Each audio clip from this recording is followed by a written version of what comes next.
expectativa para que consideres correcta. Ok, paciente de 32 años, gestante de 32 semanas, con dolor tipo contracción uterina cada 3 minutos. Al examen se encuentra dilatación de 5, incorporación 95%, altura de presentación -3, membranas prominentes. ¿Cuál no es una conducta a seguir?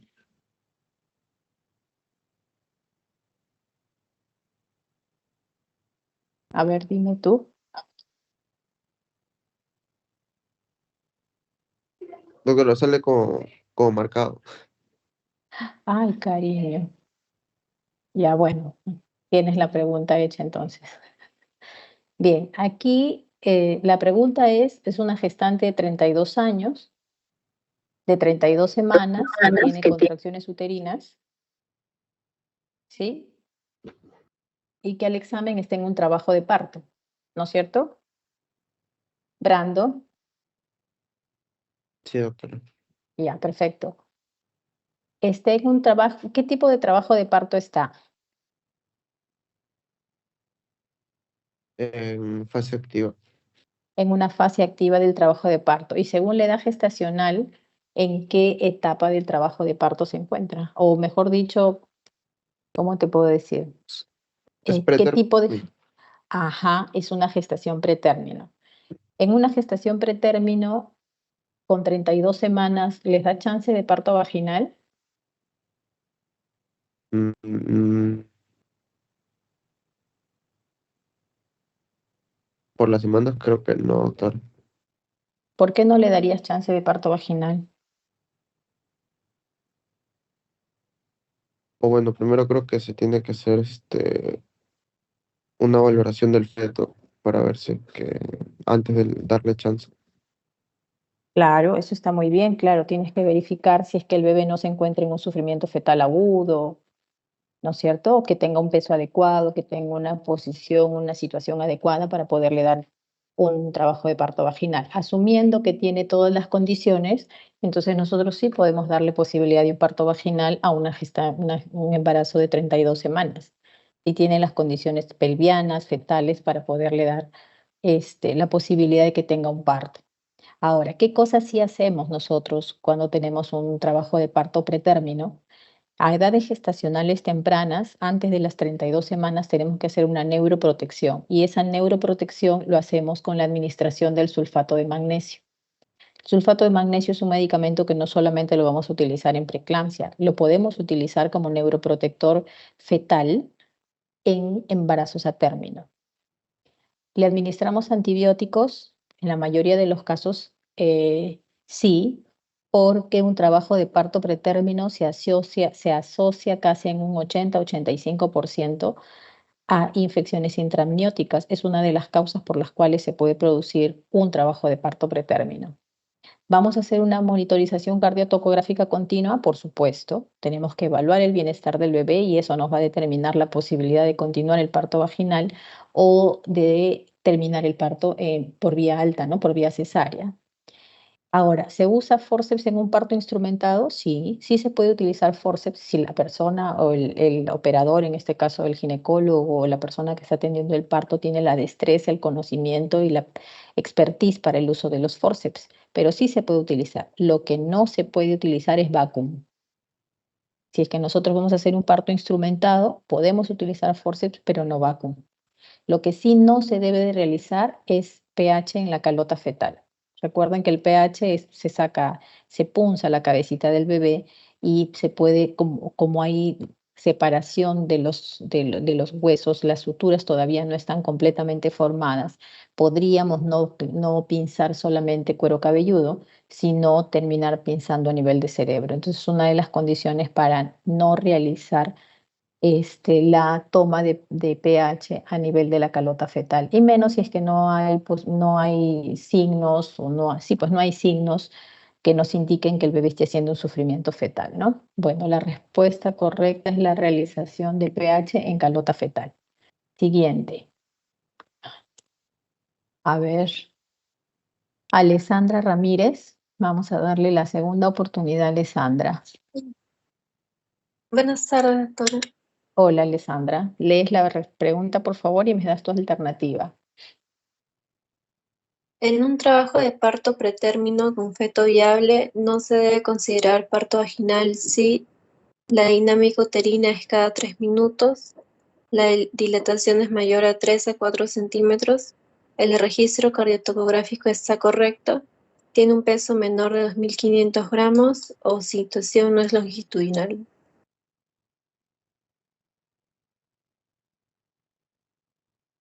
¿Cuál es la alternativa correcta para ti?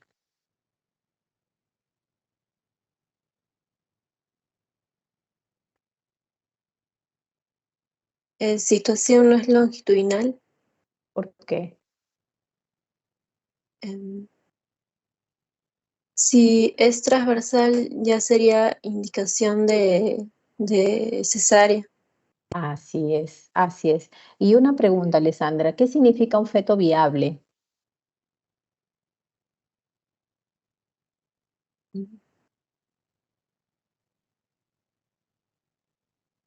Que tenga una frecuencia cardíaca fetal mayor de, que esté correcta, que sea mayor de 110. O sea, un feto viable es cuando el feto tiene una frecuencia cardíaca más de 110. Que no tenga, que no esté en sufrimiento fetal, puede ser. Ya, un feto viable para ti es un feto que esté en condiciones adecuadas, digamos, ¿no? Sí, Que no esté en sufrimiento. Ah, ok, gracias, Alessandra, muy bien. Brenda García, uy, Brenda García es la doctora, creo, o es una alumna.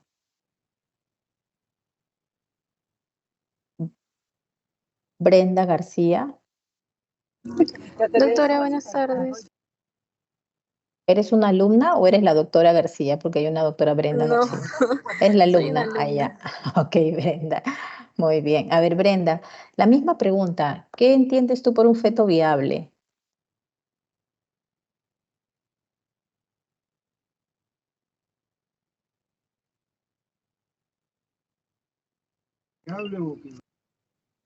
Te escucho.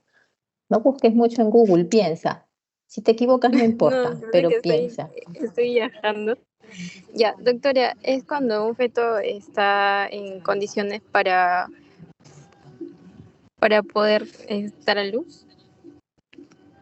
Es cuando un feto está en condiciones para dar a luz.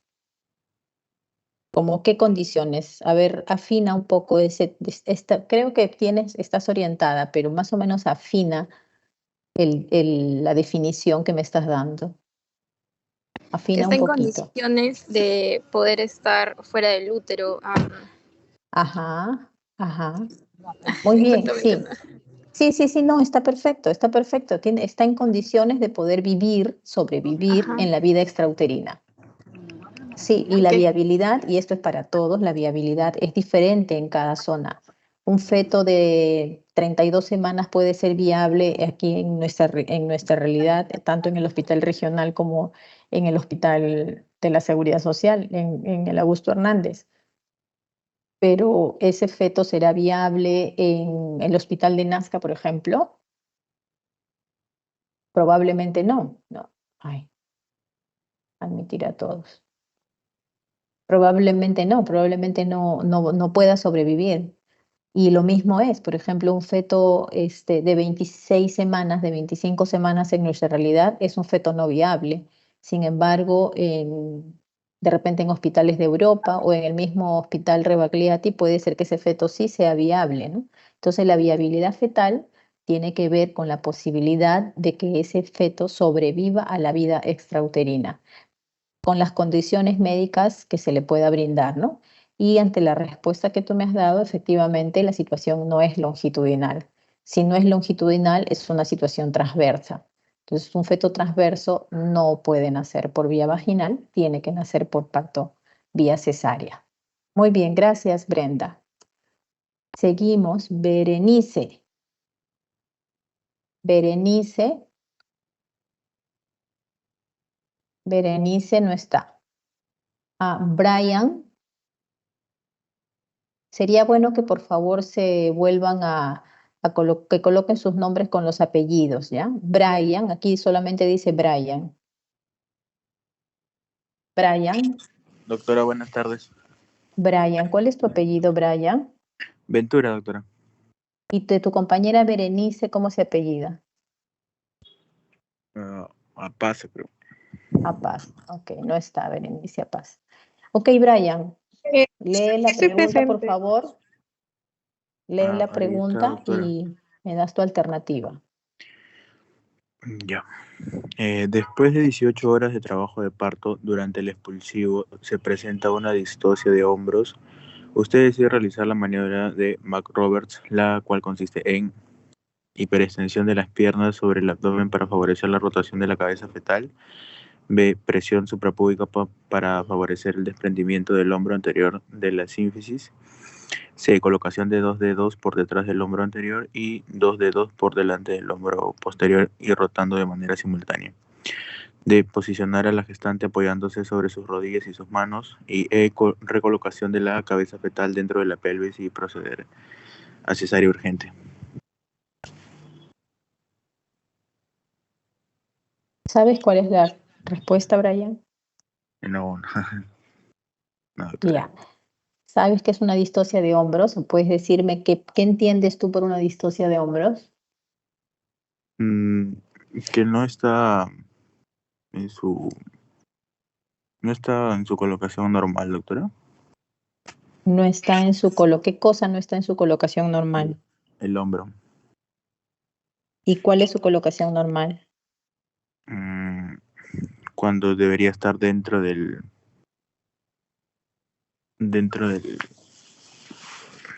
canal vaginal todavía. Ya, bueno, gracias, Brian. Berenice, apaga tu audio, Brian, por favor. La Ya. alumna Berenice, no estás. Listo. Brisi, Jacqueline. Sí, doctora. Jacqueline. Brisi Jacqueline tampoco está. Brisi Jacqueline. Carlos Eduardo. Carlos Eduardo. Doctora, buenas tardes. ¿Cómo estás? Carlos Eduardo, ¿cuál es tu apellido? Saga, doctora. Saga. Ok. Carlos Eduardo, dime, ¿qué es una distocia de hombros? Bueno, es cuando el feto no está bien, no ha terminado, creo, su rotación Ujú, y uno de los hombritos choca contra el pubis ujú, y eso hace que no pueda salir. ujú. Claro, eso es más o menos, ¿no? La distocia de hombros es la imposibilidad de una rotación adecuada del feto que hace que el hombro anterior es el que está hacia la parte superior, el hombro anterior le llamamos nosotros, no descienda adecuadamente y se enclave detrás del pubis. ¿En qué condiciones o en qué situaciones crees tú que se puede presentar una distocia de hombros? Mm, Puede ser en una macrosomía. Fetos grandes, claro. Es raro en fetos pequeños, pero también se puede dar por alguna razón que a veces es impredecible para nosotros, pero generalmente en fetos macrosómicos o fetos grandes para una pelvis materna, ¿no? Entonces, nosotros cuando tenemos una distocia de hombros, que es una situación bien estresante, bastante estresante, y lo digo incluso por experiencia personal, ante la dificultad de poder sacar ese feto, hay ciertas maniobras que nosotros podemos hacer. Una de las maniobras es la maniobra de McRoberts. Para ti, ¿cuál es la alternativa correcta, Carlos Eduardo? Mm, para mí sería la A. La hiperextensión de las piernas. Exactamente esa es la respuesta correcta, ¿no? La hiperextensión de las piernas sobre el abdomen, eso favorece la rotación de la cabeza fetal y la posibilidad del desprendimiento del hombro anterior. Aquí tenemos una imagen, más o menos eso es lo que tenemos que hacer. Le quitamos todas las almohadas o fundas o lo que pueda tener la paciente que puede hacer que la cabeza se eleve. Incluso si ustedes han visto en las salas de parto, a veces nosotros inclinamos inclinamos la camilla para que la paciente tome una posición más o menos vertical u oblicua para el momento del parto. Sin embargo, si es que vamos a hacer esta maniobra, lo que hacemos es colocarla completamente en un decúbito dorsal y hacer una hiperextensión, una flexión, perdón, de las rodillas, de las piernas sobre el vientre materno, ¿no? Y eso va a ocasionar una rotación fetal y el desprendimiento del hombrito anterior del feto. Esto se presenta en la mayoría de los casos, se logra con esta maniobra, ¿no? El desprendimiento del hombro anterior. Ay, por Dios, esta cosa. Listo, gracias. Gracias. A ver, ¿quién me sigue? No. Carlos, Claudia Díaz. Claudia Díaz. Claudia Díaz a la 1, Claudia Díaz a las 2, Claudia Díaz a las 3. No está. Daisy Jocelyn. Daisy Jocelyn. Sí, doctora, buenas tardes. Hola Daisy, gracias por estar presente. Sí, doctora. Es la misma pregunta, pero la maniobra que nosotros queremos ver es la de Masanti-Rubin.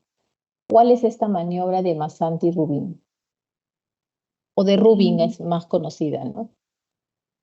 Sí, doctora.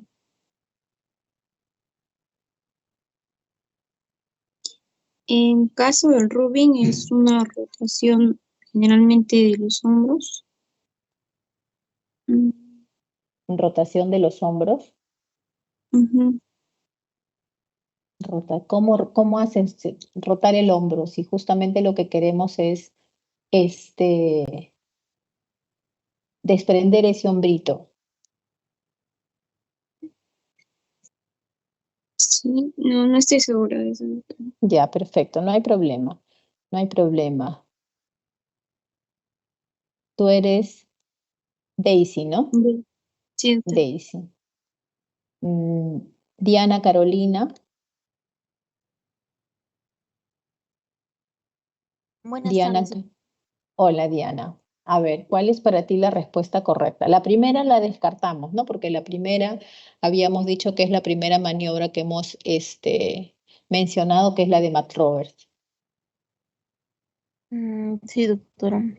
Ya.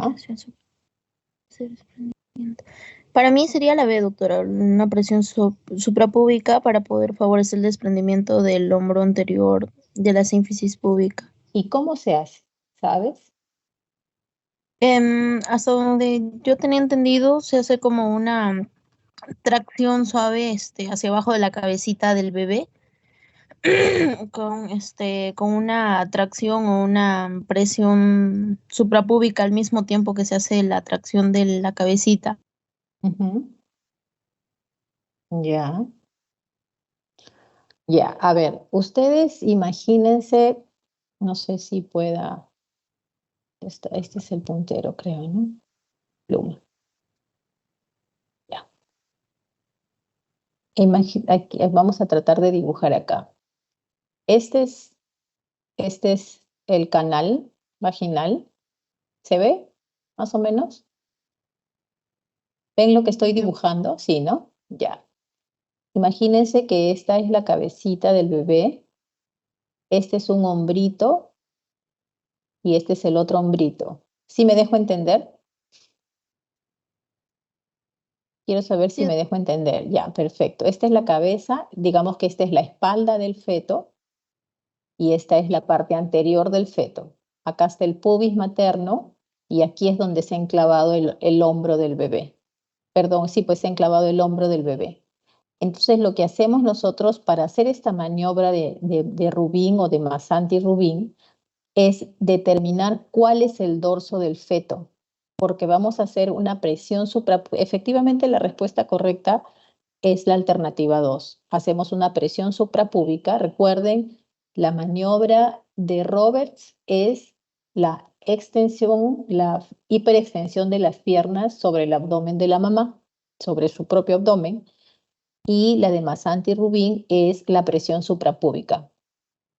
Aquí traigo una, acá está la imagen, ya, aquí está mejor. Esta es la cabeza fetal. Ustedes recuerdan que siempre la fontanela posterior es más o menos, es la que nos va a decir cuál es el dorso del bebé, ¿no? La fontanela posterior está en relación con la espalda del bebé y este es el hombro. Entonces, lo que va a hacer es una presión oblicua sobre el hombro del bebé para favorecer la rotación, o sea, la anteriorización del hombro del feto y que este hombrito se desprenda del pubis y pueda volverse oblicuo y hacer la tracción. O sea, en el momento que la persona está haciendo la presión suprapúbica, la persona que está atendiendo el parto tiene que hacer la rotación de este hombrito para poder desprender al feto. Espero dejarme entender. Yo sí me entiendo, sé de lo que digo, pero no sé si yo me esté dejando entender hacia ustedes. ¿Me dejo comprender cuál es esta maniobra de Masanti y Rubin? No es una presión suprapúbica vertical, o sea, la presión no es vertical, la presión es oblicua dependiendo de dónde esté el dorso del feto. Si el dorso del feto estuviera para el lado izquierdo, entonces yo tengo que hacer una presión desde la izquierda perdón, si estuviera hacia el lado derecho, yo tengo que hacer una presión de la derecha hacia la izquierda. En este caso, el dorso del bebé está a la izquierda de la madre, entonces el operador hace la presión de la izquierda hacia la derecha para desprender este hombrito anterior. ¿Ok? Espero que esté claro. Si tienen duda, con todo gusto continúo la explicación, pero voy a asumir que me he dejado entender. Muy bien. Entonces ya hemos hecho la primera, que es de Robert o de McRobert. La segunda, hemos hecho la de Masanti y Rubin, y ahora quiero que me digan cuál es la maniobra de Gaskin. Seguimos. Eddie Flores. Eddie Flores. Presente, doctora. Hola, Eddie. ¿Cuál es la maniobra de Gaskin para la distocia de hombros? Nos quedan 3 alternativas nomás. A ver. No estoy seguro, pero es entre la C y la D, doctora. La E no, porque el nombre, el epónimo no correspondía a eso. No estoy seguro, pero es entre la C y la D. Entre la C y la D. A ver, vamos a ver si está entre la C y la D. Ajá, es posicionar a la gestante apoyándose sobre sus rodillas y sus manos. Es ponerse de rodillas con las manos hacia adelante. Eso lo que va a conseguir es que descienda el hombro, o sea, el hombro anterior ya no sea anterior, sino sea posterior, y descienda el hombro que está hacia los glúteos de la madre. Esto amplía un poco el canal pélvico y favorece a la rotación del bebé y a la extracción del mismo. Ese es el objetivo de la maniobra de Gaskin. ¿Ok? Muy bien, gracias, Eddie. Edgar Jesús. Edgar Jesús.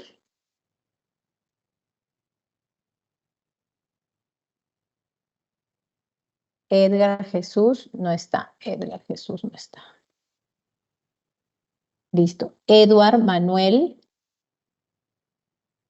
Eduard Manuel.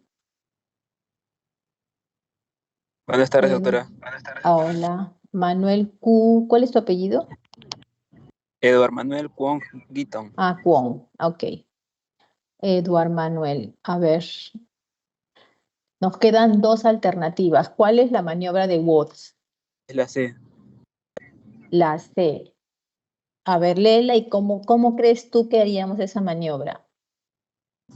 Y a ver, dice colocación de 2 dedos por detrás del hombro anterior y 2 dedos por delante del hombro posterior, rotando de manera simultánea.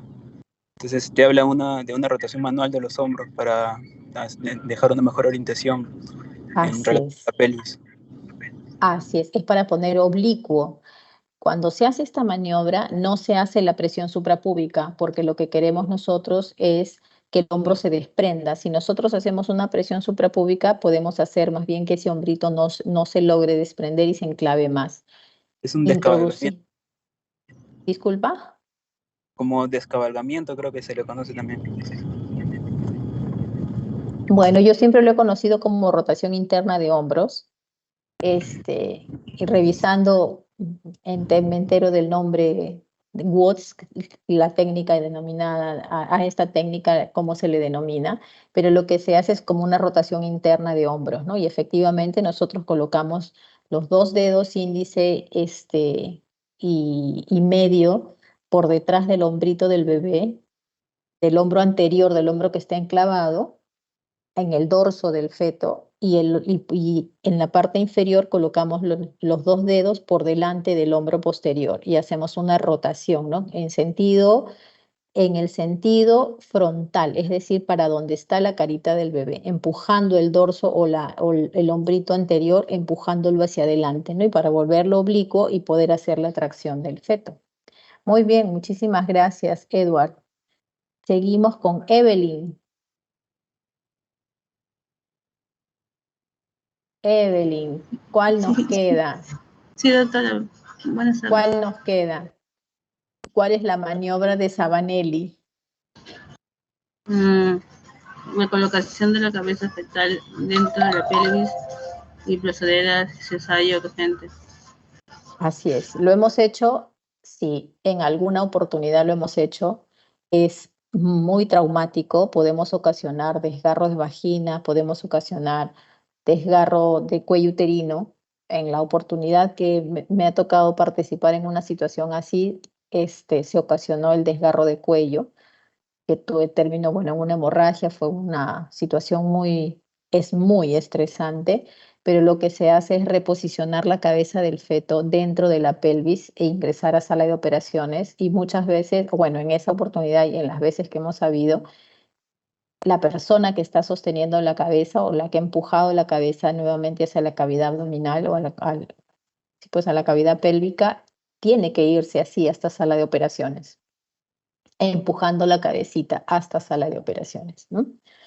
Muy bien, entonces esas son algunas de las maniobras que utilizamos nosotros cuando tenemos una distocia de hombros, pero hay muchas otras maniobras que se pueden realizar, ¿no? Hay la maniobra que se denomina el sacacorchos, hay ampliar el canal vaginal a través de hacer unas episiotomías en ambos lados. Hay la maniobra de hacer la fractura de las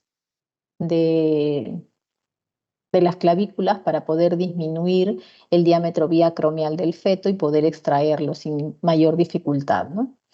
Entonces, muy bien, esas son algunas de las maniobras en distocia de hombros. Seguimos, nos hemos quedado, ¿dónde está? Nos quedamos con quién, con Evelyn, ¿no? Evelyn, ¿tú fuiste la que me contestaste? No. Sí, doctora. Ya, ok. Francisco Wilfredo. Sí, doctora, buenas tardes. Hola, Francisco. Ahora vamos a ver otro temita. A ver, puedes leer la pregunta y me das la alternativa que consideres correcta. ¿Cuál es un evento sensibilizante para presentar una inmunización materno-fetal? Mm,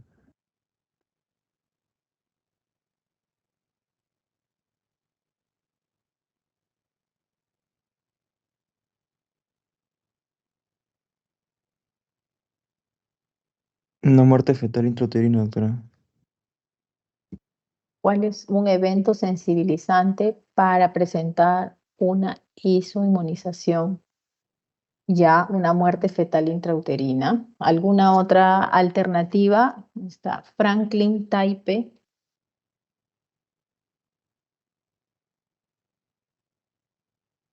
Franklin Taipe.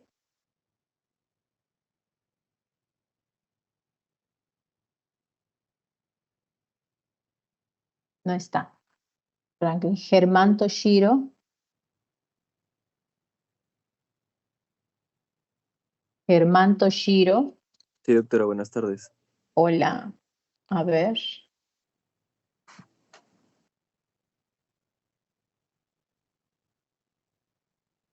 ¿cuál sería para ti la respuesta correcta?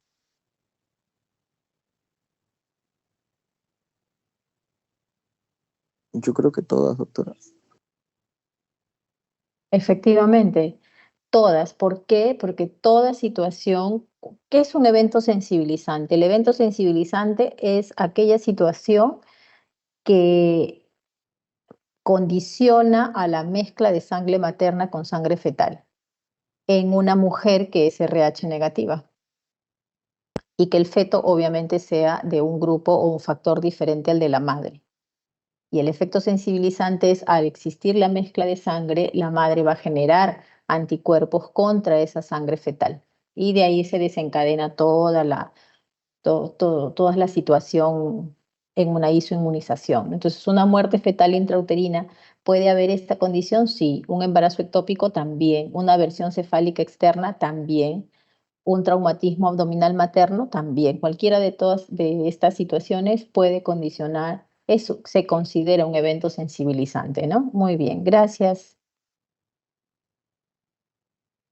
Germán. Gisela Stephanie.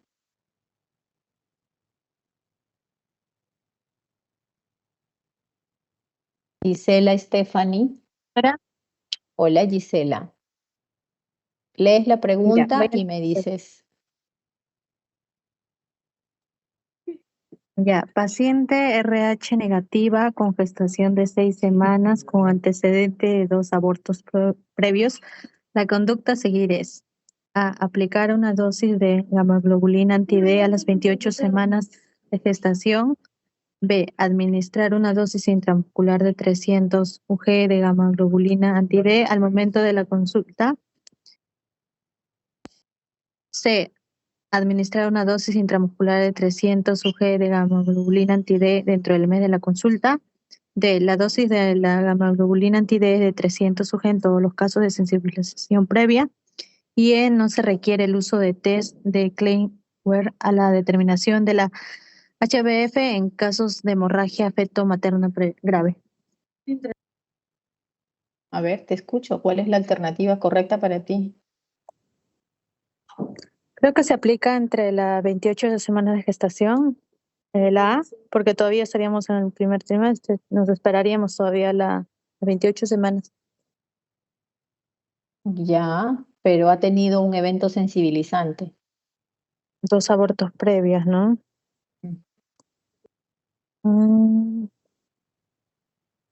Entonces, la D. La D. En caso, todos los casos. Estoy en duda, doctora. Muy bien, Gisela, muchas gracias. Jack Pong. Jack Sí, Pong. Sí, doctora, buenas tardes. Buenas tardes, doctor Pong. A ver, ¿cuál es para usted la alternativa correcta?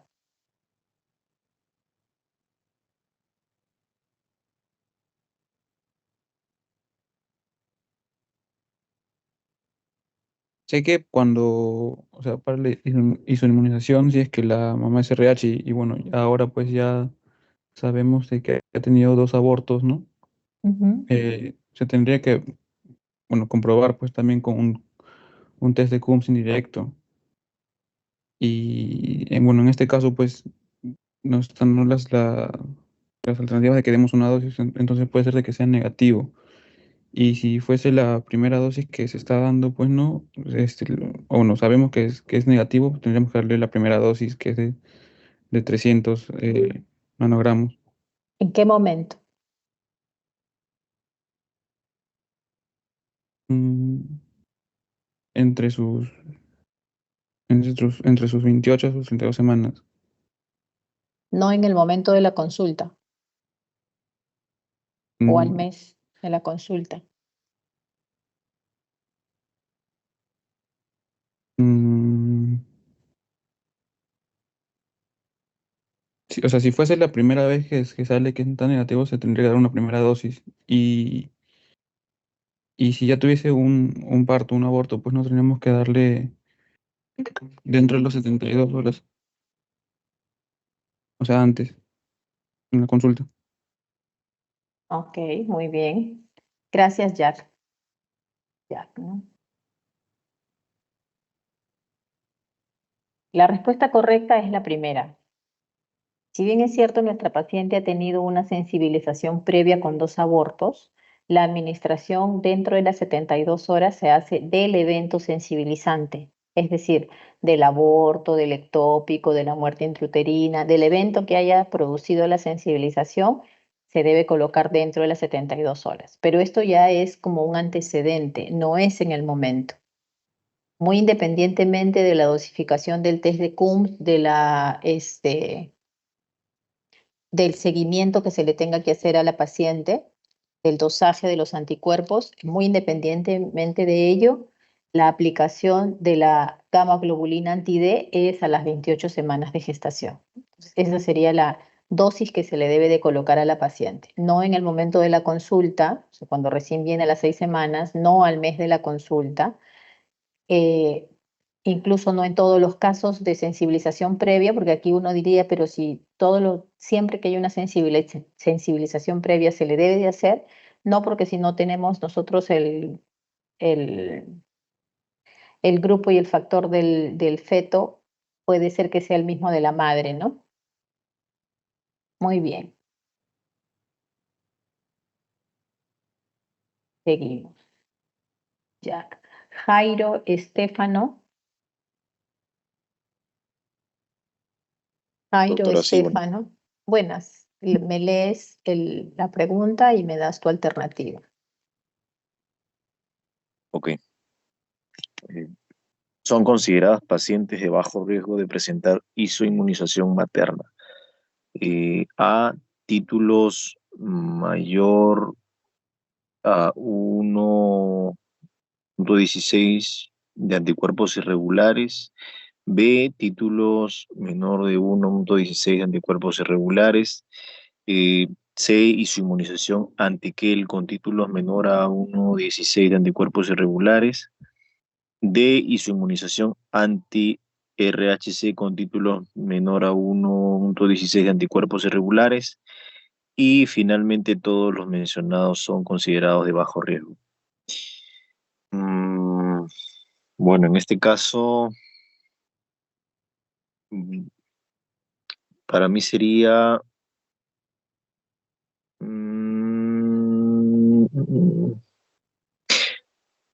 la alternativa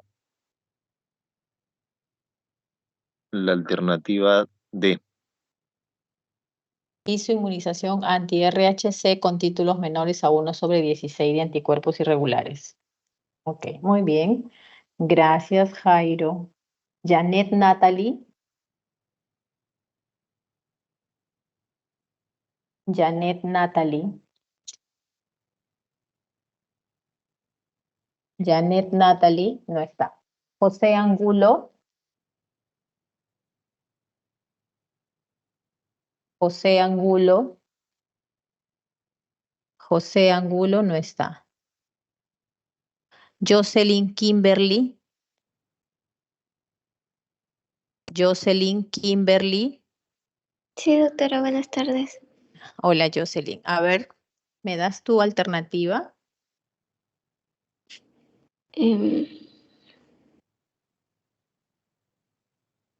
Para mí, doctora, yo consideraría que sería la alternativa A, doctora. Los títulos mayor o igual a 1/16 de anticuerpos irregulares. Ok, muy bien. Gracias, Jocelyn. Jocelyn.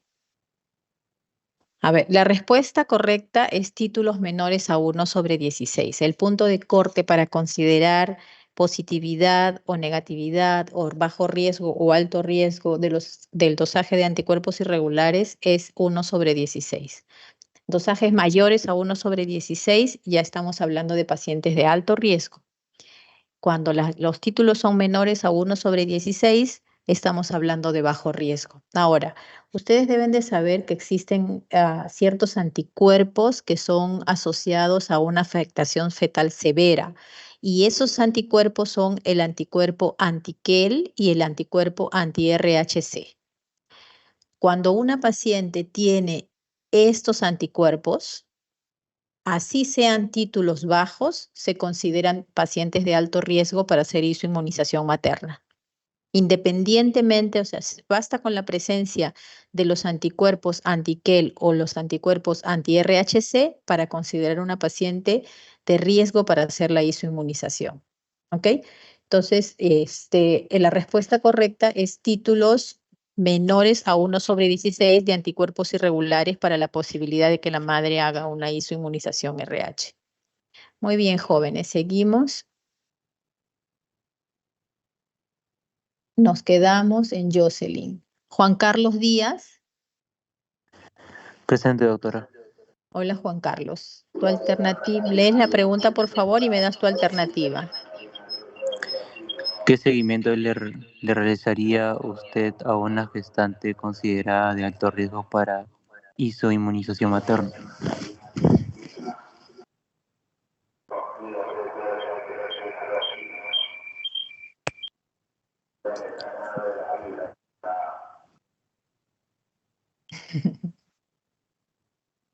Yo pienso que la respuesta sería la alternativa C. Estudio Doppler de arteria cerebral media semanal desde la semana 16.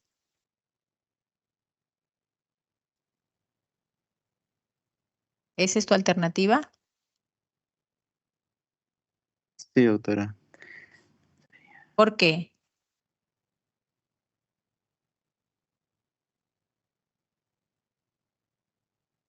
¿Cuál es el objetivo de hacer un seguimiento en una paciente de alto riesgo de isoinmunización, Juan Carlos?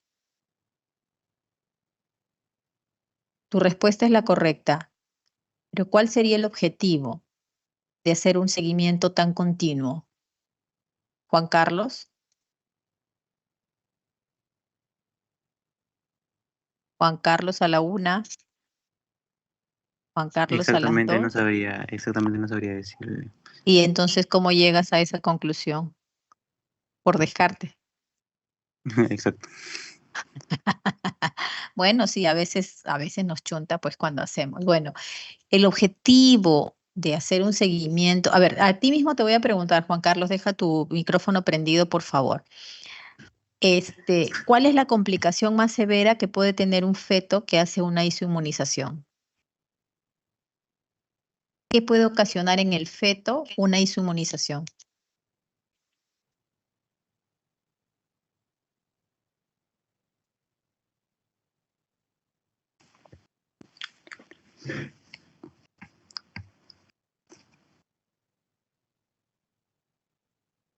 Juan Carlos, no apagues tu micrófono. No importa si te soplan, pero dime tú, ¿qué crees tú que pasa, lo más grave que puede pasar con un feto? Anemia, pues. Anemia, exactamente. Y la anemia severa en un feto, ¿qué puede ocasionar?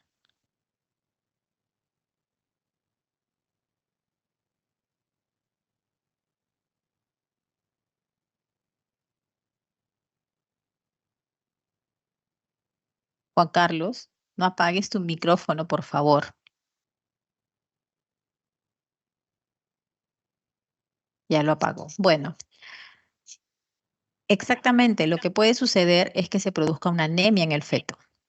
Y la situación más grave es que haga una insuficiencia cardíaca y un exitus fetalis, o sea, una muerte fetal intrauterina. Entonces, ¿cómo nosotros podemos evaluar si este feto está entrando o está haciendo una anemia? Si la hemólisis que se está produciendo producto de la isoinmunización RH o de la isoinmunización materna está ocasionando hemólisis en el feto, anemia en el feto, insuficiencia cardíaca en el feto y posible muerte en el feto. La única manera que tenemos nosotros, o una de las maneras, una herramienta no invasiva que se tiene es el estudio Doppler de la arteria cerebral media.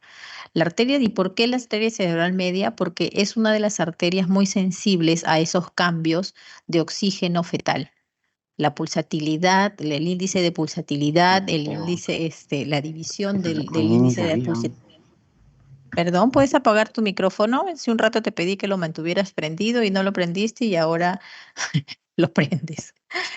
Muy bien, entonces Como les decía, la arteria cerebral media es una arteria muy sensible a estos cambios de flujo de oxígeno y de flujo sanguíneo, y es donde nosotros podemos evaluar un grado de anemia del feto. Según las mediciones que existen, nos puede decir si existe una anemia leve, una anemia moderada, una anemia severa, o si ya puede estar ocasionando una hipoxia marcada en el feto, muy aparte de otros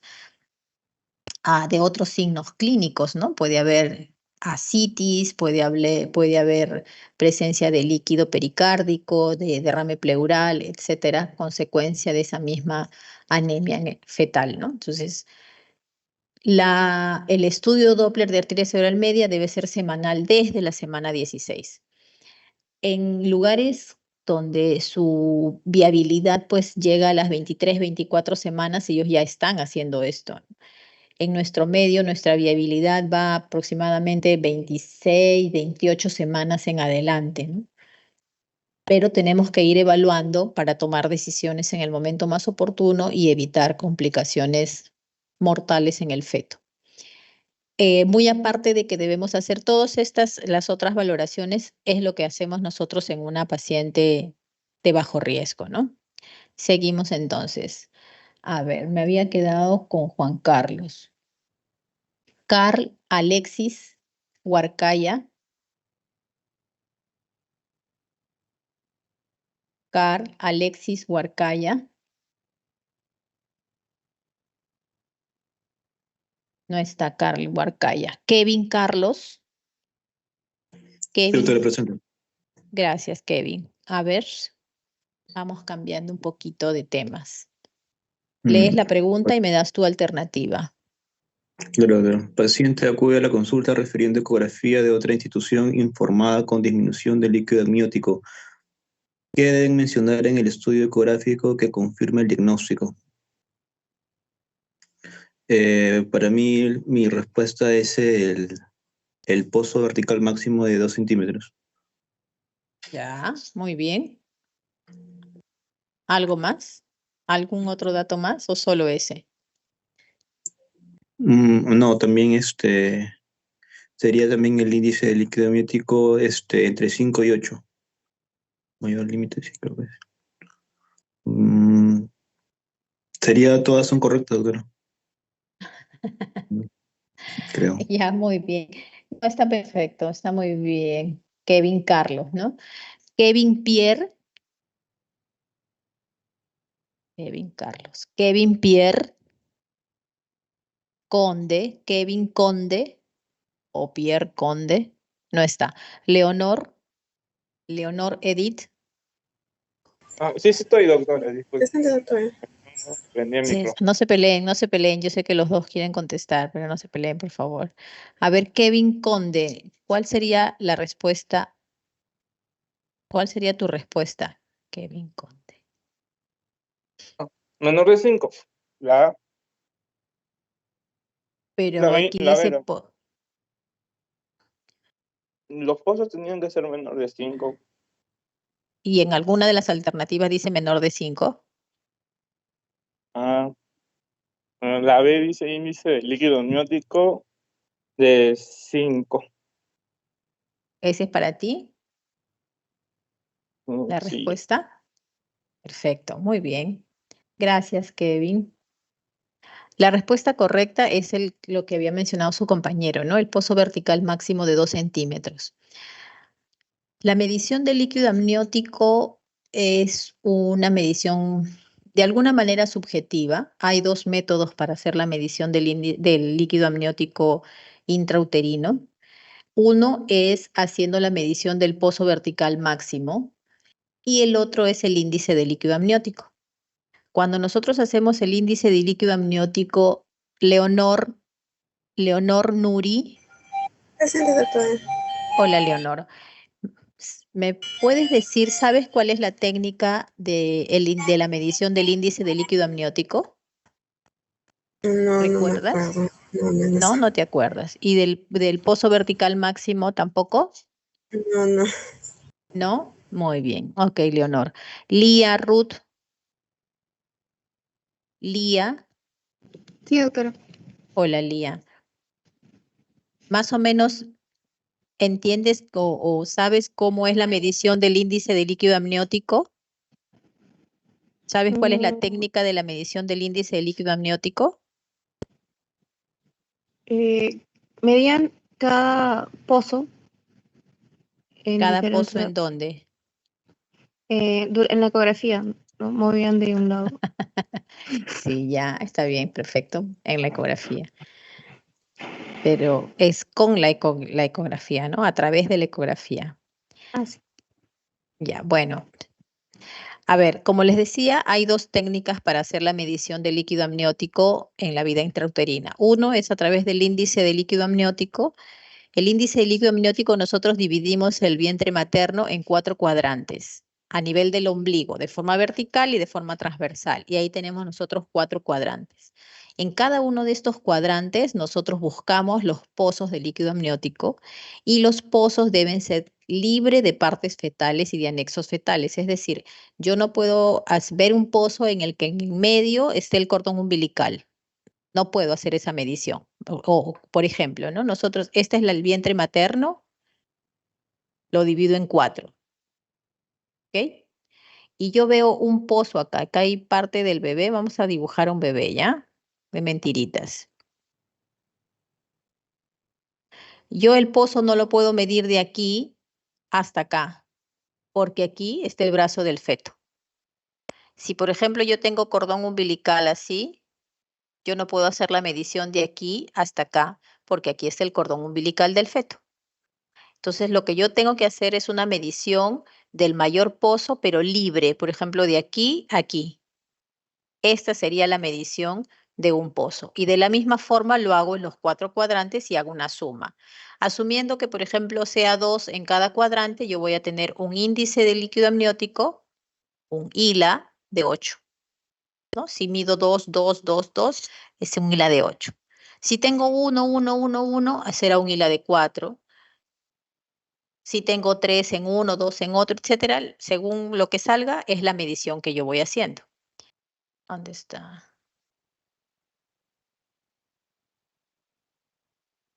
¿Ok? Ahora, también tenemos nosotros la otra técnica, es la medición del pozo vertical máximo. La medición del pozo vertical máximo es de igual forma. Yo tengo el vientre materno. Aquí no hay una división del vientre de la madre. Comienzo a hacer un recorrido, un mapeo de todo el vientre materno y buscando cuál es el pocito que tenga más líquido. Y el valor normal para considerarlo normal es mayor de 2. Es decir, yo debo de encontrar un pocito de 2 centímetros. Y en los otros, nada, nada, nada, nada, nada. ¿Ok? Para considerar de mayor de 2, consideramos normal. Si encontramos un pocito de 2, estamos hablando ya de una disminución del líquido amniótico. Muy bien, espero haberme dejado entender respecto a cómo es la medición del líquido amniótico fetal. Seguimos. Me quedé con Kevin. Ya, ahora, Leonor Edith. Sí, doctora. Por favor, lees la pregunta y me das tu alternativa de respuesta.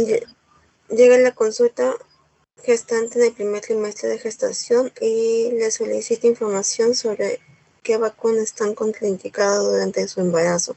Usted informa que están contraindicadas A, vacunas con microorganismos vivos o atenuados, B,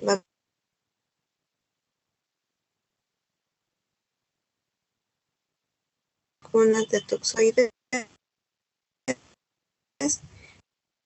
RNA y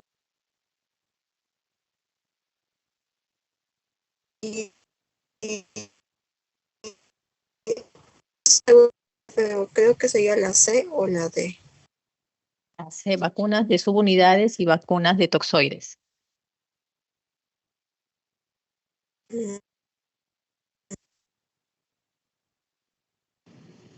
Doctora.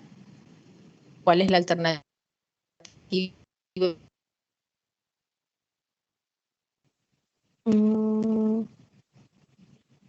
Las, la, ¿La? mm,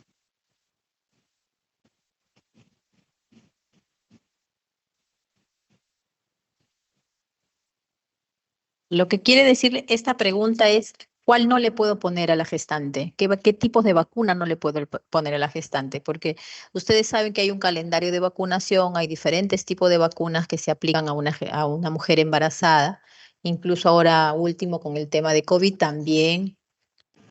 Entonces, pero hay ciertas vacunas que no se las podemos colocar. Por la condición misma de la vacuna no se le puede colocar a la gestante.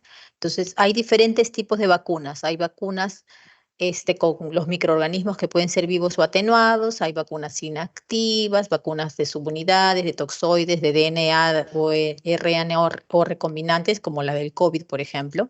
Entonces, ¿cuál de estas no se le puede aplicar a una mujer embarazada? Si no sabes, no hay problema, Lía. ok. La A. Exactamente. Las vacunas con microorganismos vivos o atenuados. ¿Y qué vacunas tenemos dentro de este grupo qué tipos de vacunas tenemos dentro de este grupo? Lía, ¿sabes? Mm, sería sarampión. La sarampión, claro, está dentro de la triple vírica, ¿no? La vacuna del sarampión no es una vacuna de sarampión sola, viene dentro de la triple El vírica, que es la, DPT. Ajá. ajá, que está el Rubiola y sarampión, la rubiola y ¿qué más? Parotiditis, exactamente. ¿Cuál otra tenemos? Lisbeth Vargas. Gracias, Lía. Lisbeth Vargas. ¿Qué otras vacunas se encuentran dentro de este grupo de microorganismos vivos o atenuados?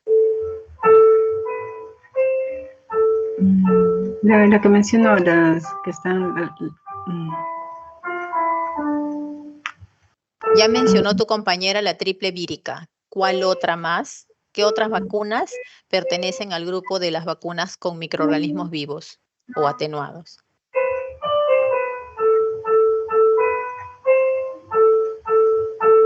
No me acuerdo. Ya, ok, gracias. Dentro de las vacunas con microorganismos vivos o atenuados, ya dijeron la triple vírica, tenemos la de varicela, la BCG, la de la tifoidea, la de la fiebre amarilla, por ejemplo, cuando se tiene que hacer viajes a ciertas zonas, la antigripal intranasal, etcétera, ¿no? Ahora, dentro de las vacunas inactivas tenemos algunas vacunas para la gripe. Dentro de las vacunas de subunidades tenemos la de neumococo, la del meningococo, que sí se le ponen a la gestante, la de la hepatitis tenemos, ¿no? Las vacunas de toxoides, ¿cuál? La del tétanos, la de la difteria, y la de las vacunas RN está, por ejemplo, la del COVID, ¿no? Que ahora estamos o hemos estado con todo ese problema. Muy bien.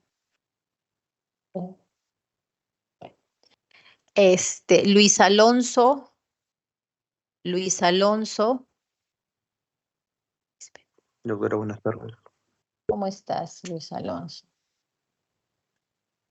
A ver, lee la pregunta y dame tu alternativa. Gestante de 18 semanas con 2 pérdidas gestacionales a las 18 y 20 semanas, con diagnóstico de incompetencia cervical. ¿Qué tipo de cerclaje le indicaría a usted? A. Cerclaje indicado por historia obstétrica. B. Cerclaje abdominal. C. Cerclaje indicado por ecografía.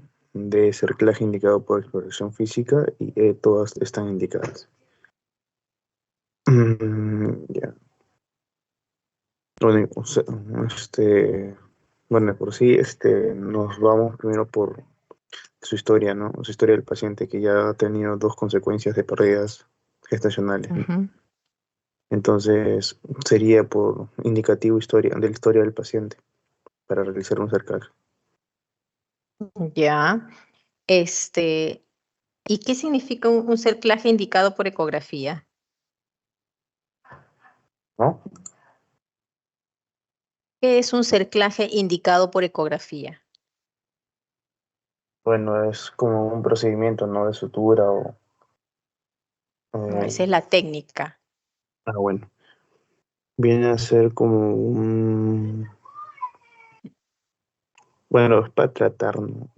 Una condición en el cuello uterino. Cuando quizás digamos, que, o sea, el cuello uterino se encuentre que esté abierto o que exista quizás un riesgo, ¿no? Que provoque algo. Perfecto. Muy bien. ¿Con quién estoy? Luis Alonso, ¿no? Sí. Luis Alonso. Gracias, Luis Alonso. Luis Enrique. Luis Enrique. Sí, doctora, buenas tardes. Ok, Luis Enrique. ¿Y qué es un cerclaje indicado por exploración física?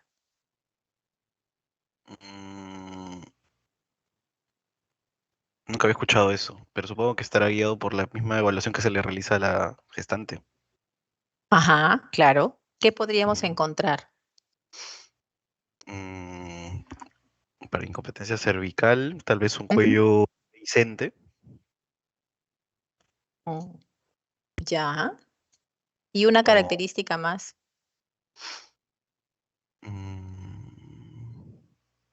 ¿Qué se vería a través del cuello? ¿Las membranas?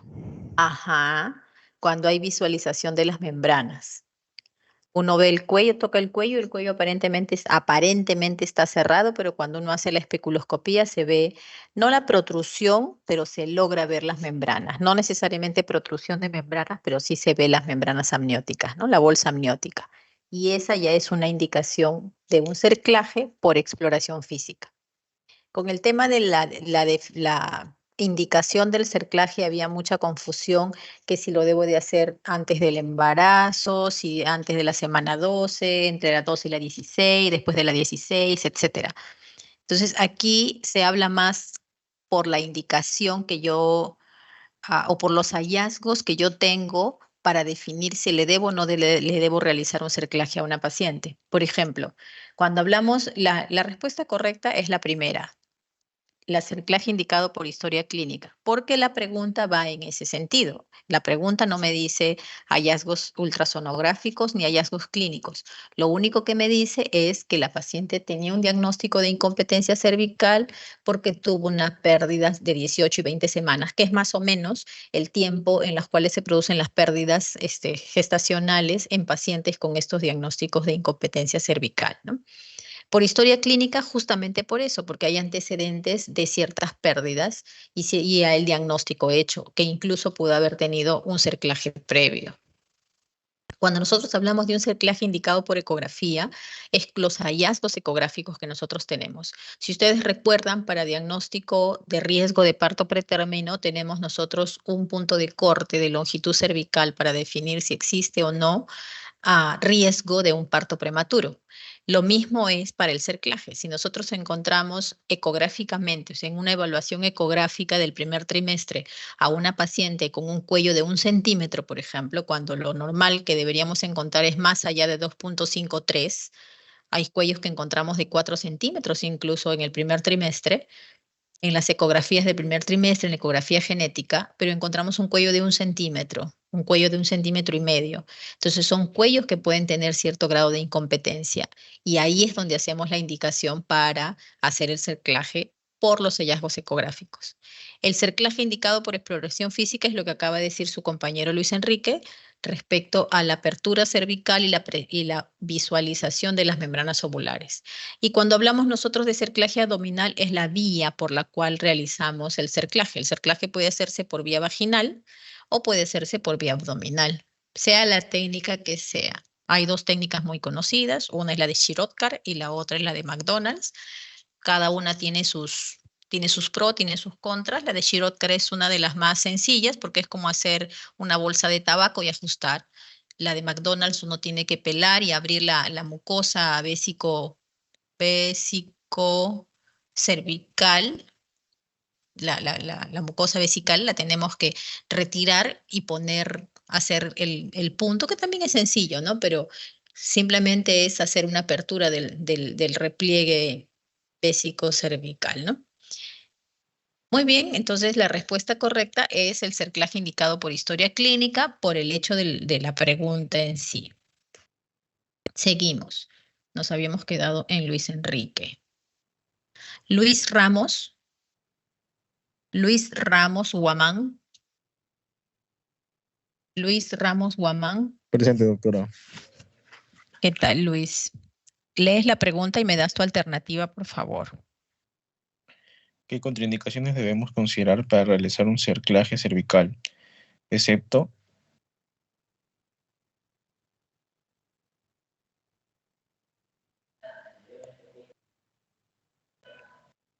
muerte fetal. Muerte fetal, ya. ¿Por qué la muerte fetal sería una indicación de hacer un cerclaje? Ah, no.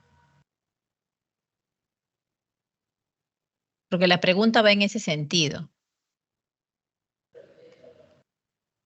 ¿No es cierto? Si me dicen, ¿qué contraindicaciones tengo para hacer un cerclaje? Excepto, o sea, ¿cuál no es una contraindicación?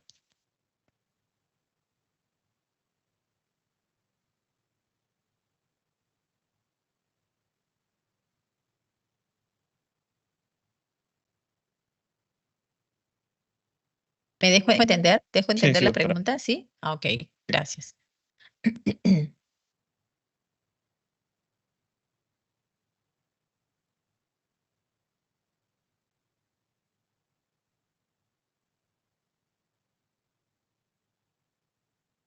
A ver, vamos a ir leyendo para no irnos quedando. Gracias igual, Luis. La respuesta correcta es el sangrado vaginal. Si la muerte fetal, ¿se debe hacer un cerclaje cuando hay una muerte fetal? No. Si ya el feto está muerto, hay que esperar que simplemente se expulse. O sea, eso no es una indicación para hacer un cerclaje. Está contraindicado hacer un cerclaje en una muerte fetal. En una ruptura prematura de membrana, ¿se debe hacer un cerclaje? No. Está contraindicado hacer un cerclaje en una ruptura prematura de membranas, porque lo que voy a conseguir haciendo un cerclaje en una paciente con RPM es favorecer una coriomionitis, porque ese feto en algún momento va a tener que salir.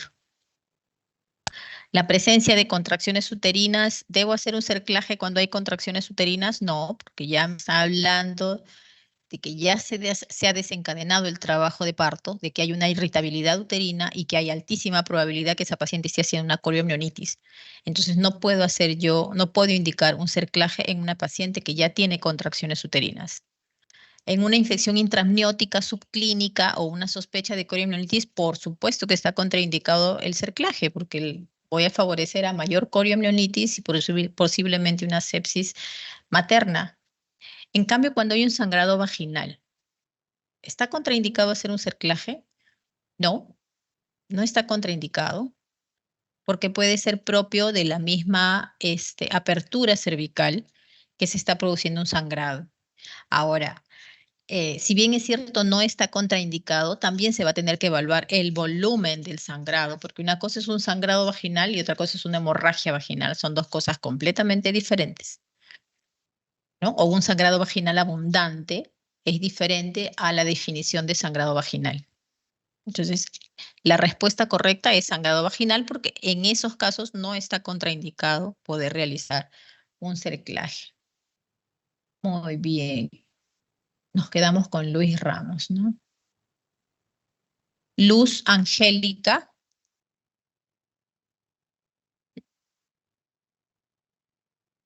Luz Angélica. Doctora, buenas tardes.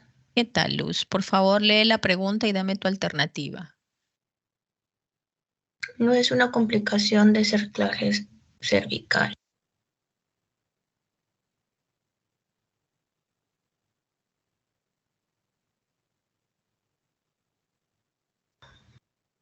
La E, ruptura prematura de membrana. No es una complicación la ruptura prematura de membranas. Muy bien, gracias, Luz Angélica. Marco García.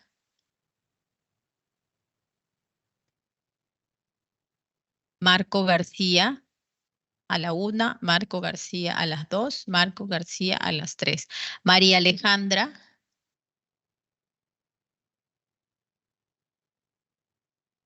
María Alejandra. Presente, doctora. ¿Qué tal, María Alejandra? Gracias. ¿Cuál sería para ti la respuesta correcta? A ver.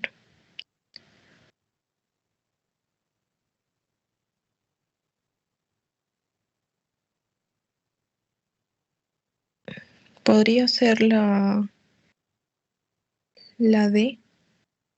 Dilatación cervical indolora. Exacto. Esa no es una complicación, esa es una situación que se puede producir propia por la incompetencia cervical.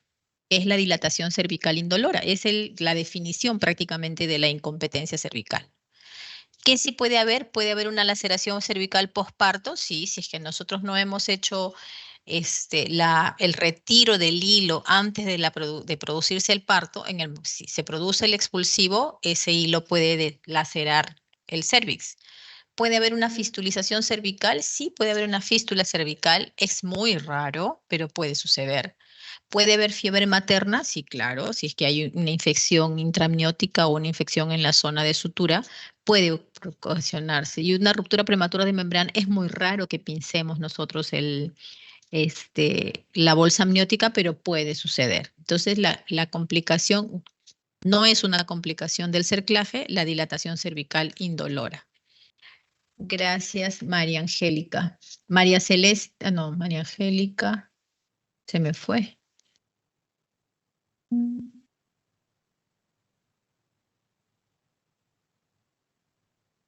A ver, María Celeste.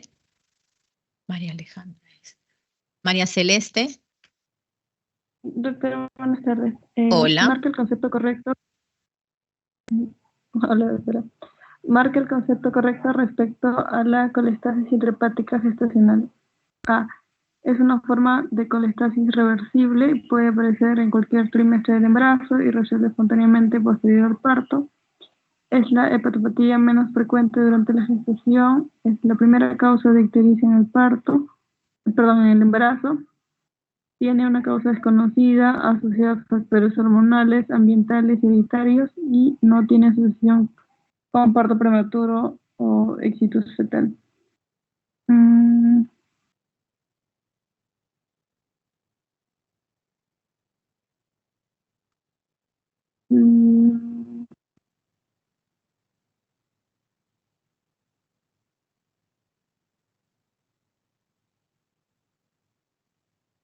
La A.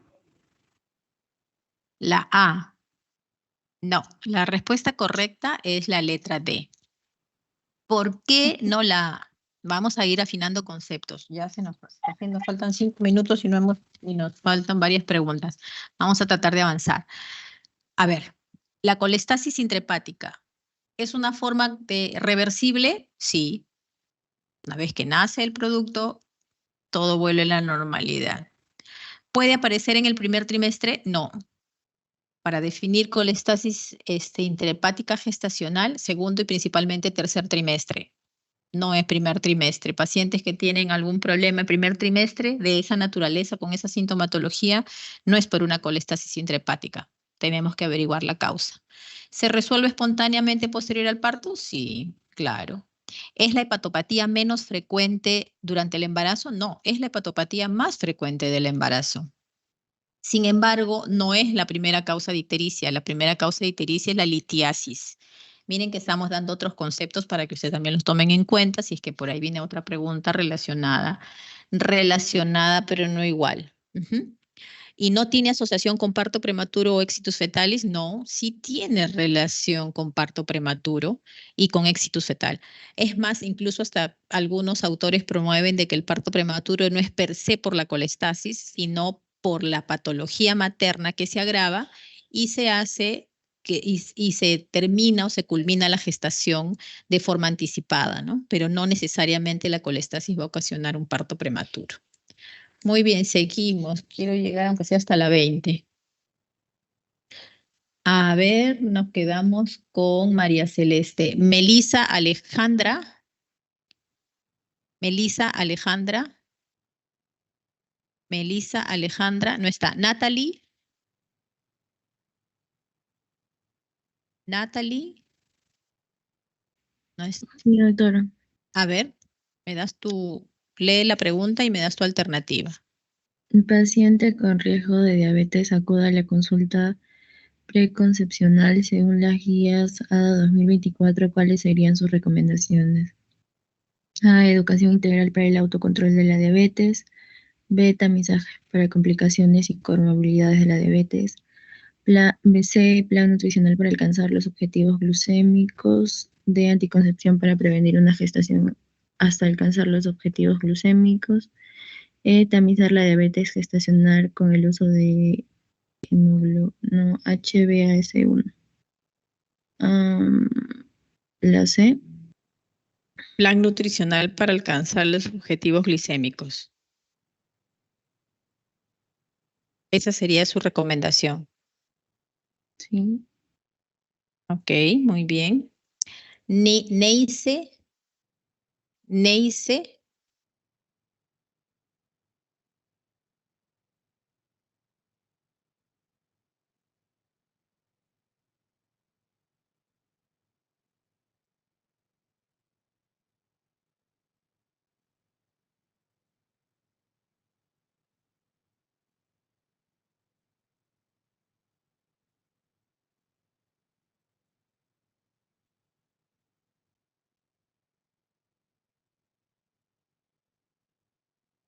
No está Neise.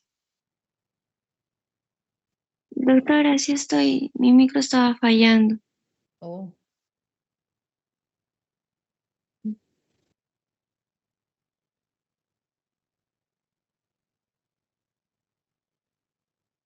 Sí. A ver, esta pregunta está media rara. Aquí la respuesta es tamizar la diabetes gestacional con el uso de la hemoglobina glicosilada, pero aquí la pregunta está mal planteada, la voy a corregir. Ya la corregí en el cuaderno principal, la plantilla que voy a mandar a la universidad, porque la pregunta es, ¿cuál no sería una recomendación? ¿Cuál no sería una recomendación? ¿No? Porque todas van en el sentido de hacer una consejería preconcepcional. Y dentro de la consejería preconcepcional está la educación integral para poder que la paciente pueda controlar su diabetes, que tenga que tamizar todas sus complicaciones y las comorbilidades que pueda tener, por ejemplo, insuficiencia renal, una, no sé, algún problema oftalmológico, alguna neuropatía diabética, etcétera, o incluso infecciones. Se tiene que crear un régimen alimenticio, un plan nutricional para que la paciente pueda tener una glucosa adecuada y además, si nosotros tenemos una paciente en la evaluación concepción con nivel elevadísimos de pues que tiene que ser la glucosa adecuada para que ella se pueda embarazar, ¿no? Y entonces la respuesta correcta es esta, porque aquí es cuál no sería una recomendación, ¿ya? Eso ya lo acabo de corregir que en la hoja que va a ser enviada a la universidad. Muy bien. La última. Hay ciertos cambios fisiológicos que se van a producir en el segundo trimestre del embarazo que van a favorecer a que una paciente sea diabetogénica. Y la que no corresponde es que los niveles de insulina son acordes a los requerimientos durante el segundo trimestre. No, aumentan los requerimientos de insulina. Justamente todos estos cambios que se están mencionando acá adelante es que se necesita mayor cantidad de insulina. La respuesta correcta es la alternativa E. Muy bien. Por último,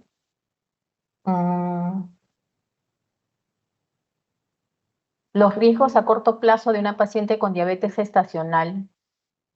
¿Cuál cree que serían? A ver, Olga Lizano. Olga Lizano.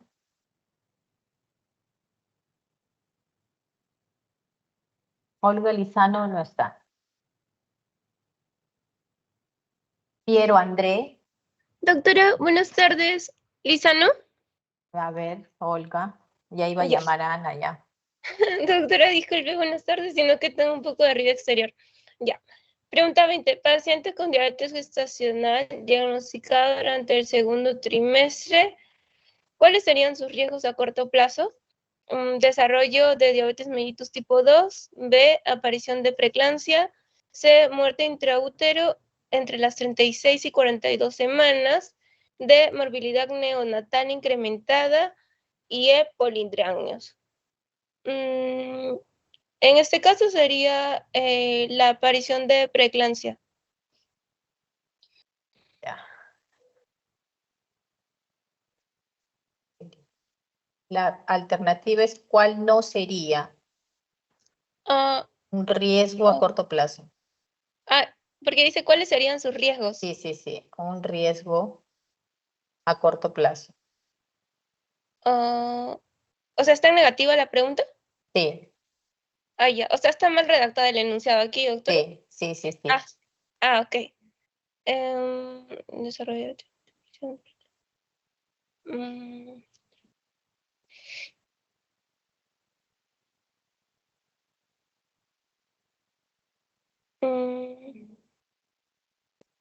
La morbilidad neonatal incrementada. No, porque todo eso es a corto plazo por lo que va a ser durante el embarazo. O sea, si tú ves todo lo que puede pasar, va a pasar durante la gestación. La desarrollo de diabetes tipo 2, exactamente. Yo confundí un poco, disculpe. Sí, sí, sí. No, no hay problema. Gracias, Olga. A ver si podemos terminar. Raúl Alfredo.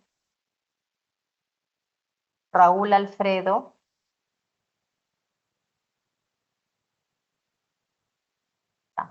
Rose, sí, sí está. Raúl Alfredo.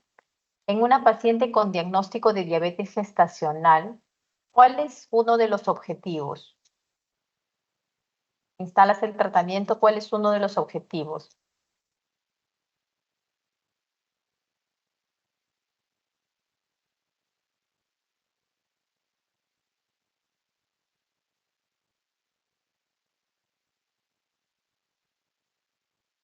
No te escucho, Raúl Alfredo. Nada. No te escucho. ¿Ustedes escuchan a su compañero? No, doctora. No te escuchan. Algo debe tener tu micrófono, el lugar donde estás, pero no se te escucha. Rose Johanna o Johanna. Rose Johanna. Presente, doctora. Buenas tardes. La pregunta dice, la paciente con diagnóstico de diabetes gestacional, uno de los objetivos es alternativa A, glucosa en ayunas menos de 95 miligramos por decilitro, equivale a menos de 5.3 milimol por litro.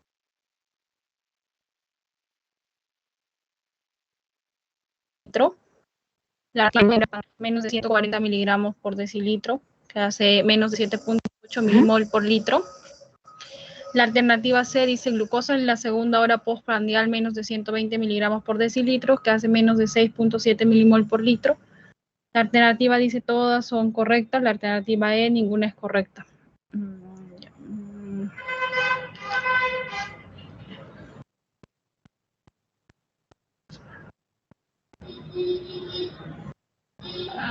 Las tres están bien, doctora.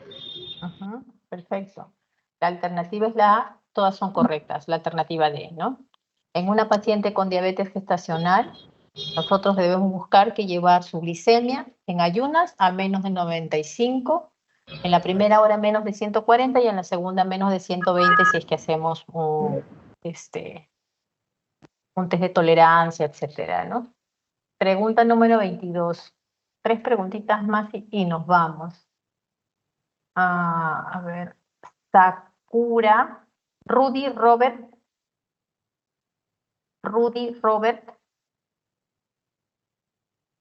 No está Ruth. Sakura. Doctora presente. A ¿Me ver, escucha? Rudy, Robert.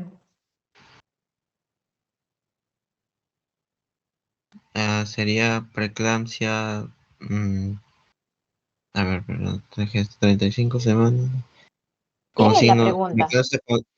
Paciente de 34 años, gestante de 35 semanas, con presión de 130/90, acompañado de dolor epigástrico, cefalea, plaquetas 80.000, TGO y TGP por encima de 100. Nos encontramos frente a eso. Sería una preeclampsia severa con signos de severidad. No, perdón, preeclampsia con signos de severidad. Solo preeclampsia. No preeclampsia leve ni preeclampsia severa.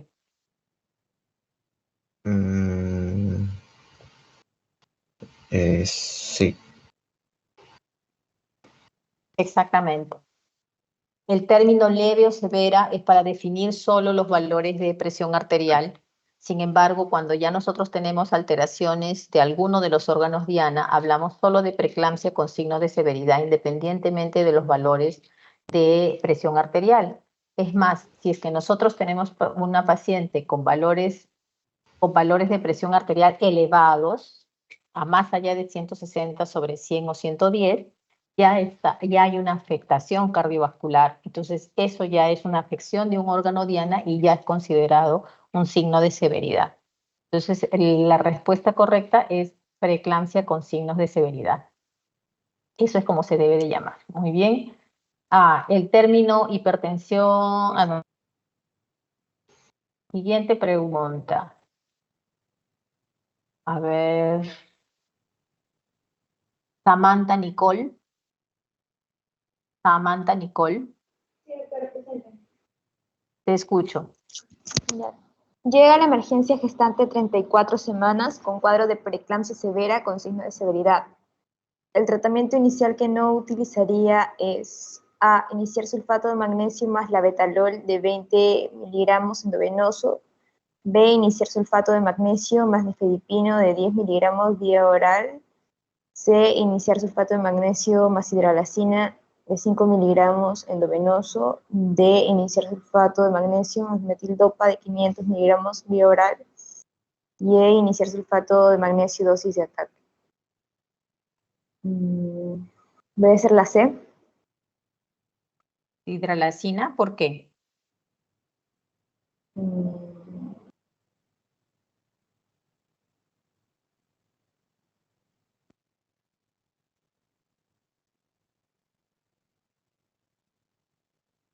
Te voy a dar la respuesta porque la hidralacina es un antihipertensivo muy potente. Es un antihipertensivo endovenoso que debe ser manejado, pero en una unidad de cuidados intensivos o en una unidad de shock trauma, con profesionales que manejen muy, muy, muy bien esto, porque te puede llevar a una hipotensión severa en minutos y a veces a una hipotensión severa refractaria. Entonces, el manejo es muy delicado. Una gotita de más y se te puede ir al suelo. Entonces, está contraindicado el uso de sulfato de magnesio como tratamiento inicial, ¿no? Se podría utilizar la hidralacina, por ejemplo, en casos muy, muy, muy refractarios, en una paciente que ya esté ingresada a una unidad de cuidados intensivos, donde sabes que su manejo va a ser muy estricto y donde la podemos visualizar y monitorear de manera continua, ¿no? Entonces, de inicio podemos utilizar nifedipino, labetalol, metildopa si es que desean, o simplemente sulfato de magnesio. Hay muchos protocolos en los cuales, a pesar de tener una elevación de la presión arterial, la aplicación del sulfato de magnesio como neuroprotector materno y fetal y como para preventivo de convulsiones en la mamá, nos ocasiona de manera secundaria una disminución de los valores de la presión arterial sin que este medicamento sea como hipotensor, nos ayuda un poco para la disminución de la presión arterial, ¿no? Entonces la respuesta correcta es con la hidralacina, como tú has mencionado, y básicamente por esa situación, porque tiene que ser un manejo, no es para uso inicial, puede ser como una alternativa de tratamiento en una hipertensa refractaria, que son poquitas, ¿no? Y en una unidad de cuidados intensivos. Muy bien, muchísimas gracias. A ver, seguimos con Teresa. Teresa Esther. Teresa Esther. No está. Thais Rodríguez. Thais Rodríguez, no está. Uri. Buenas tardes, doctora. Ahí estás ya. Thais, por favor, tu pregunta y tu respuesta. Paciente con preeclampsia severa, usted tiene sospecha que se está presentando un HELP. ¿Qué espera encontrar para confirmar el diagnóstico, excepto?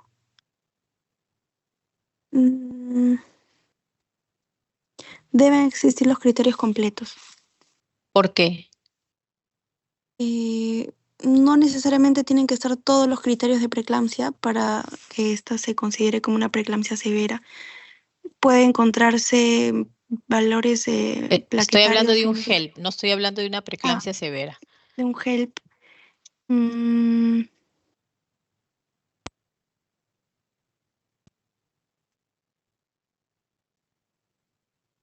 ¿Qué es un HELP, Thais? Es un síndrome en donde se encuentra ya daño hepático. Ya. ¿Qué más? También hay hemólisis. ¿Qué más?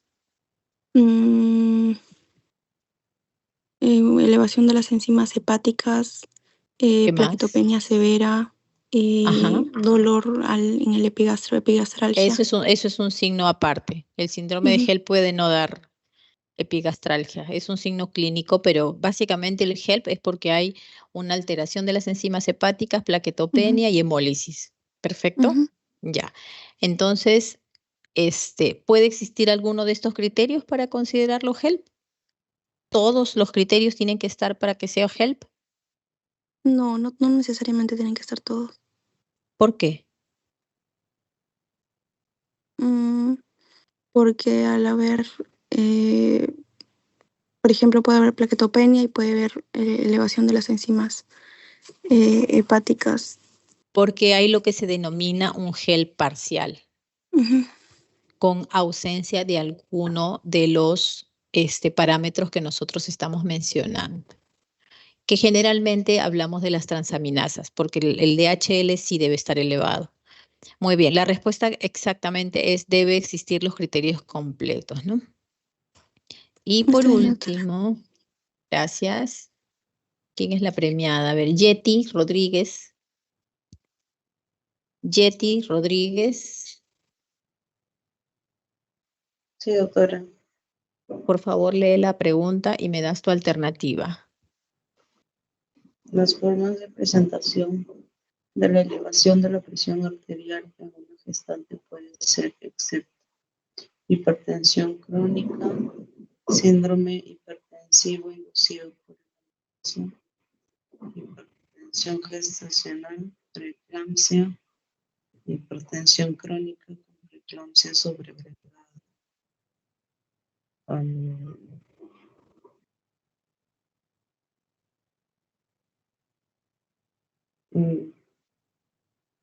No me suena el término hipertensión gestacional. No, creo que eso sería. Ya, Jessy, O sea, gracias. No, está perfecto, no hay problema. Uri. Uri Vladimir. Sí, doctora. Aquí estoy, doctora. Buenas tardes. ¿Qué tal? ¿Cuál sería la alternativa correcta para ti? Bueno, para mí el excepto es la B. B de bueno. Síndrome hipertensivo inducido del embarazo, ¿no? Era un término que se acuñaba hace algunos años, ha quedado de lado. Solamente hablamos nosotros de hipertensión crónica, de hipertensión gestacional, que es cuando la que aparece en los últimos trimestres del embarazo, en las últimas semanas del embarazo o en el parto o en el posparto. La preeclampsia, que puede ser una preeclampsia con signos de severidad o sin signos de severidad, y la hipertensión crónica con preeclampsia sobreagregada. Muy bien, jóvenes. Gracias por su atención. Creo que ya debe estar esperando el colega para su siguiente clase. Que tengan una bonita tarde y un bonito domingo el día de mañana. Los que son papás, que pasen un feliz día. Los que tienen a sus papás, quieran los muros, disfrútenlos. Y a quienes los tienen arriba, pues mándenles muchos cariños y muchos besos. Muchas gracias con todo. Ha sido una clase interesante y dejo de compartir. ¿Listo? Que tengan muy buena tarde todos. Chao, chao. Gracias, doctora. Chao. Gracias, doctora. Chao, chicos. Gracias a ustedes. Muchas gracias, doctora, igualmente para usted.